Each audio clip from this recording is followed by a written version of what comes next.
नमस्कार. मी ॲडव्होकेट विजय वाळुंजकर. तुम्ही पाहत आहात कायदा आणि मी.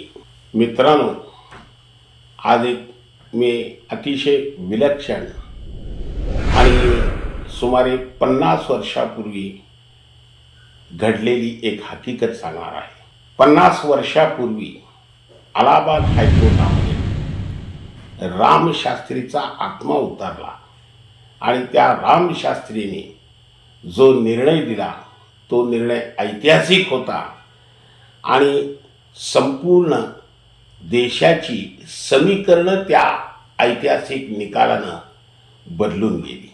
तर त्याची गोष्ट अशी आहे, अलाहाबाद हायकोर्टामध्ये जगमोहन सिन्हा नावाचे एक अत्यंत कुशाग्र बुद्धीचे उच्च न्यायालयाचे न्यायमूर्ती होते. त्यांच्यापुढं त्या काळातील समाजवादी पक्षाचे एक उमेदवार राज नारायण हे इंदिरा गांधी यांच्या रायबरेली मतदारसंघातून निवडणूक लढवत होते. इंदिरा गांधी या काँग्रेस पक्षातर्फे तर राज नारायण हे समाजवादी पक्षातर्फे, म्हणजे त्या काळातल्या जनता पक्षातर्फे. त्या काळामध्ये जनता पक्ष स्थापन व्हायच्या आधी समाजवादी पक्षातर्फे ते निवडणूक लढवत होते. त्यावेळेला 1971ची ही गोष्ट आहे. त्यावेळेला इंदिरा गांधी या निवडून आल्या. त्यांना जवळजवळ 1,83,000 मतं पडली. याउलट राजनारायण या उमेदवारांना कशीबशी 80,000 मतं पडली आणि मोठ्या मताधिक्यानं इंदिरा गांधी या निवडून आल्या.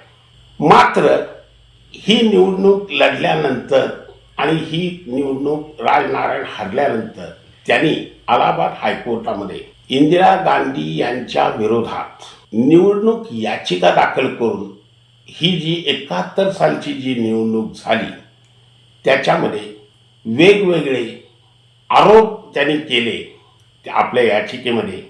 आणि ही जी निवडणूक आहे या निवडणुकीमध्ये इंदिरा गांधींनी करप्ट प्रॅक्टिसेस केले, सरकारी यंत्रणेचा वापर केलेला आहे, हेलिकॉप्टरचा गैरवापर केलेला आहे. यशपाल कपूर नावाच्या एका शासकीय किंवा गॅझेटेड ऑफिसरची मदत घेऊन त्या ठिकाणी व्यासपीठ बांधलं, व्यासपीठाचा वापर केला. उत्तर प्रदेशच्या सरकारच्या खर्चाने बऱ्याच गोष्टी या केल्या. सिक्युरिटी जी होती, सुरक्षितता, या सगळ्याचा गैरवापर केला.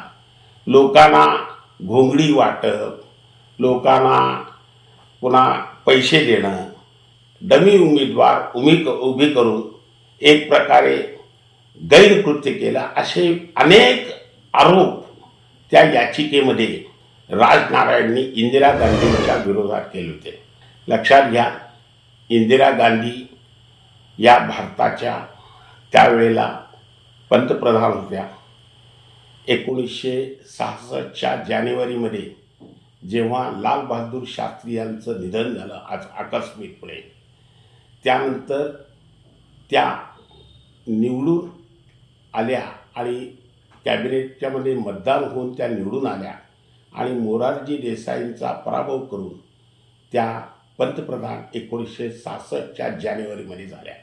आणि या 66 सालच्या जानेवारीमध्ये पंतप्रधान पद हे घेतल्यानंतर 1971 सालची जी रायबरेलीची निवडणूक झाली ती अशा पद्धतीने त्यांनी लढवल्यामुळं राजनारायण यांनी ही याचिका मी सांगितल्याप्रमाणे दाखल केली.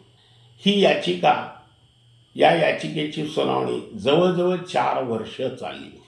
4 वर्ष चालल्यानंतर संबंधित जे न्यायमूर्ती होते, जगमोहनलाल सिन्हा असं त्यांचं नाव, तर या जगमोहनलाल सिन्हा यांच्यापुढं हा सगळा पुरावा हे ते झाल्यानंतर त्यावेळी इंदिरा गांधी यांची सुद्धा साक्ष त्यांच्या कोर्टामध्ये नोंदवण्यात आली. सिक्युरिटीच्या कारणास्तव अनेक त्यावर निर्बंध त्या काळातल्या चीफ जस्टिसनी घातल्या होत्या. कारण इंदिरा गांधी, त्यांचा लवाजमा, इतर पुढारी हे सगळेच त्यावेळेला त्या कोर्टामध्ये आलेले होते. त्यावेळेला कडेकोट बंदोबस्त ठेवणं आवश्यक होतं. त्यामुळं त्यावेळच्या चीफ जस्टिसनी बरीच बंधनं घातली होती.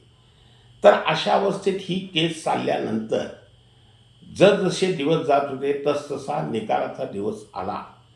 12 जून 1975 ही तारीख निकालासाठी निश्चित करण्यात आली. लक्षात घ्या, जगमोहन लाल सिन्हा हे अलाहाबाद हायकोर्टचे न्यायमूर्ती होते. त्यांच्या हाताखालचा जो स्टेनो म्हणजे ज्याला आपण लघुलेखक म्हणतो, तो लघुलेखक आणि ते स्वतः यांनी जास्तीत जास्त गुप्तता पाळून ते निकालपत्र तयार करायच्या कामाला लागलेले होते. बरेच पुरावे होते, बरंच रेकॉर्ड होतं. त्या सगळ्या रेकॉर्डची लक्षपूर्वक तपासणी छाननी करणं आवश्यक होतं. जगमोहन सिन्हा दिवस रात्र त्या निकालपत्रासाठी झटत होते. त्या काळातल्या काँग्रेसच्या पुढाऱ्यांनी साधारणपणे हा निकाल कशा स्वरूपाचा होणार आहे, इंदिरा गांधींच्या बाजूनं होणार, इंदिरा गांधीच्या विरोधात होणार, या गोष्टीचा अंदाज लावण्यास सुरुवात केली. इतकंच नव्हे तर जगमोहन सिन्हाच्या लघुलेखकाला, त्याच्या घरातल्या कुटुंबीय सभासदांना दमदाट्या देणे, धमक्या देणे, त्यांना लालूच दाखवणे, त्यांना प्रलोभनं दाखवणे, अशा गोष्टी त्यांनी करून बघितल्या. परंतु लघुलेखक हा अजिबात हलला नाही. त्यामुळं आता काय करायचं असा मोठा प्रश्न त्या काळातल्या काँग्रेसच्या भल्या भल्या पुढाऱ्यांना वाटू लागला. त्यांना फार मोठी म्हणजे विचित्र परिस्थितीला त्याला तोंड देणं भाग पडलं. सरतेशेवटी काही काँग्रेसच्या पुढाऱ्यांनी, त्या काळातल्या काँग्रेसच्या, मी हा काळ 50 वर्षापूर्वीचा बोलतोय मित्र हो, बरोबर 50 वर्ष होतील या काळाला येत्या जूनमध्ये. तर 50 वर्षापूर्वीची जी परिस्थिती होती त्या परिस्थितीनुसार त्यावेळेला हायकोर्ट जजांना 50 वर्षापूर्वी हायकोर्ट जजांना त्यावेळेला 4,000 रुपये फक्त वेतन होतं, 3 ते 4,000 रुपये. तर शेवट या जगमोहनलाल सिन्हा साहेबांना, या न्यायमूर्तींना काय प्रलोभनं दाखवता येतील का, लालूच दाखवता येईल का, त्यांना दहशत त्यांच्यावर निर्माण करता येईल का, अशा सर्व प्रकारचे प्रयत्न त्या काळातल्या काँग्रेसच्या पुढाऱ्यांनी स्वतः अगर इतरामार्फत करण्याचा आटोकाट प्रयत्न केला. त्या काळातल्या काँग्रेसच्या पुढाऱ्यांनी प्रत्यक्षात जगमोहनलाल सिन्हा यांना समक्षात भेटून त्यांना निकाल इंदिरा गांधीच्या बाजूला लागल्यास 5 लाख रुपये देण्याचे आमिषही दाखवले. विचार करा मित्रांनो, 50 वर्षापूर्वीचे 5 लाख आहेत हे, आजचे नाहीत. त्यावेळेला जेव्हा अशा प्रकारचं प्रलोभन एका पुढाऱ्याने, काँग्रेसच्या त्या काळातल्या पुढाऱ्याने दाखवण्याचा किंवा सांगण्याचा किंवा देण्याचा प्रयत्न केला, त्यावेळेला जगमोहनलाल सिन्हा अत्यंत त्रासिक आणि कपाळावर आठ्यांचं जाळं घालून त्याच्याकडे जळजळीत कटाक्ष टाकला व जे प्रलोभन त्यांनी दाखवलं त्याला त्यांनी आपल्या कृतीनं नापसंती दर्शवली.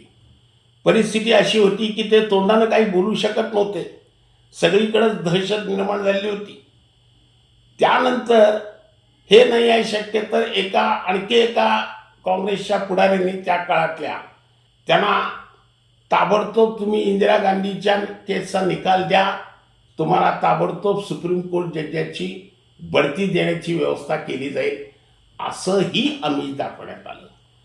त्यावेळेला देखील त्यांनी याकडं नापसंती दर्शवली आणि कुठल्याही लहान मोठ्या कुठल्याही प्रलोभनाला ते बळी पडले नाही.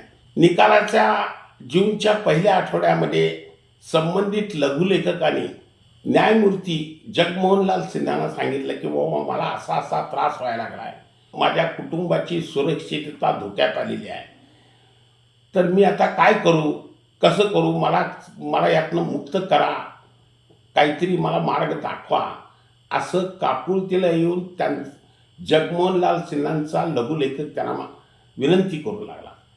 त्यावेळेला जगमोहनलाल सिन्हा साहेबांनी तातडीनं त्याला 2 महिन्याची रजा मंजूर करून तू अशा ठिकाणी जा की 2 महिने तू येऊच नकोस. त्याला काय जी रक्कम काही लागेल ती सगळी शासकीय रक्कम त्याला मंजूर केली, जे काही भत्ता बित्ता असेल तो. आणि तो 2 महिन्याच्या रजेवर गेला आणि तो साधारण जूनच्या पहिल्या आठवड्यात तो त्याच्या घरातली इतर सगळे सभासद, कुटुंबीय सभासद सगळे दूरच्या ठिकाणी निघून गेले, काही पत्ता लागेना. त्यानंतर काँग्रेसच्या पुढाऱ्यांनी त्या काळातल्या पुष्कळ प्रयत्न केला, पण काही कळेना, काय करावं हे सुचेना. निकालाचा दिवस तर जवळ येत चाललाय, आता काय करायचं. 12 जून 1975 हा दिवस उगवला. तो दिवस उगवल्यानंतर त्या दिवशी न्यायालयामध्ये राजनारायण ज्यांनी ही याचिका इंदिरा गांधींच्या विरोधात दाखल केली होती, राजनारायणचे प्रसिद्ध त्या काळातले वकील शांतिभूषण आणि इतर इंदिरा गांधींची पुष्कळ असे मोठमोठे नावालेले वकील, अशा सगळ्या लोकांमुळं कोर्ट हॉल खचाखच भरलेलं होतं. आता काय निकाल होणार, इंदिरा गांधींच्या बाजूने होणार का इंदिरा गांधींच्या विरोधात जाणार. तर प्रत्येक जण श्वास रोखून जज साहेबांचा निकाल ऐकायला कान त्यांनी टवकारले होते.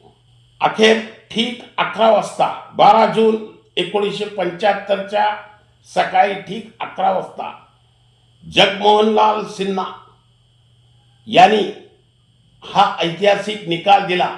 तो निकाल असा दिला, त्याच्यामध्ये जवळजवळ 11-12 असे विविध आरोप या राजनारायण यांनी आपल्या याचिकेमध्ये इंदिरा गांधीच्या विरोधात केलेले होते. परंतु या 11 आरोपापैकी फक्त 2च आरोप इंदिरा गांधीच्या विरोधात साबित झाल्याने इंदिरा गांधी यांनी करप्ट प्रॅक्टिसेस निवडणुकीमध्ये केले, हे त्यांनी असा निष्कर्ष, त्यांनी अटळ निष्कर्ष नोंदवला. आणि त्यानुसार राजनारायण यांची याचिका मंजूर केली आणि इंदिरा गांधींची जी इलेक्शन 1971 सालची जी त्यांनी रायबरेलीमध्ये जिंकलेली होती, ती निवडणूक रद्द केली. आणि नुसतीच रद्द केली नाही, तर इथून पुढे म्हणजे 75 सालापासून पुढे 6 वर्ष, म्हणजे जवळजवळ 81 सालापर्यंत इंदिरा गांधींना निवडणूक लढवण्यापासून बंदी घालण्यात आली. हा निकाल जाहीर झाल्यानंतर प्रचंड खळबळ उडाली अलाहाबाद हायकोर्टामध्ये. आणि जगमोहन सिन्हा या न्यायमूर्तींचा सगळीकडे उदो होऊ लागला. अशा स्वरूपाचा न्यायमूर्ती हा युगातच कधीतरी जन्मतो. अशा स्वरूपाचा न्यायमूर्ती हा रामशास्त्रीच्या समतुल्यच होता, असे गौरवोद्गार त्या काळातल्या विविध वृत्तपत्रांनी काढलेले होते. त्या संदर्भात अनेक लेख मला झाल्या. जगमोहन सिन्हा यांचा प्रचंड उदो झाला आणि एक लिजंडरी ज्याला आपण म्हणतो, एक जगमोहन सिन्हा हे एक दंतकथा बनून गेले.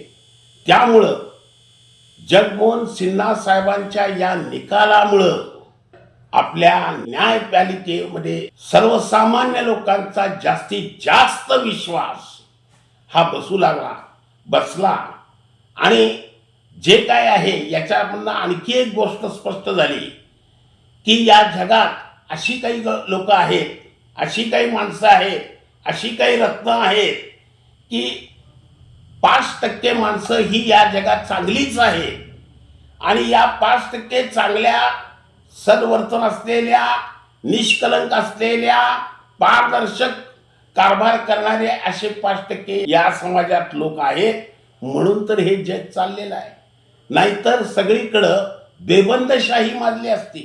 नाहीतर गुंड लोकांचंच राज्य आलं असतं तर असा हा आधुनिक रामशास्त्री जगमोहन सिन्हा यांचं नाव स्वतंत्र भारताच्या जो काही इतिहास पुढं मागं लिहिला जाईल स्वतंत्र भारताचा, म्हणजे 1947 सालापासून 2047 या 100 वर्षाचा जेव्हा हा इतिहास भारताचा पुढे येणाऱ्या 20-25 वर्षात लिहिला जाईल, म्हणजे स्वातंत्र्याला जेव्हा भारताला 100 वर्ष होतील त्यावेळेला जेव्हा इतिहास लिहायचा प्रसंग येईल त्यावेळेला न्यायपालिकेची बूज राखणारा न्यायमूर्ती जर कोण असेल तर तो जगमोहनलाल सिन्हा हेच असतील असं इतिहासामध्ये गौरवानं सुवर्णाक्षरानं नमूद करावं लागेल.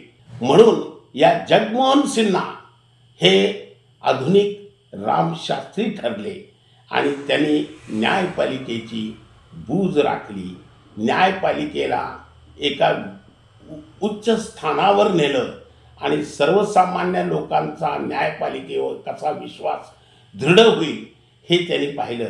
कुठल्याही प्रलोभनाला कुठल्याही ह्याला बळी न पडता हे निकाल दिला. हे लक्षात घ्या पण की हा जो निकाल आहे हा सर्वसामान्य निकाल नाही.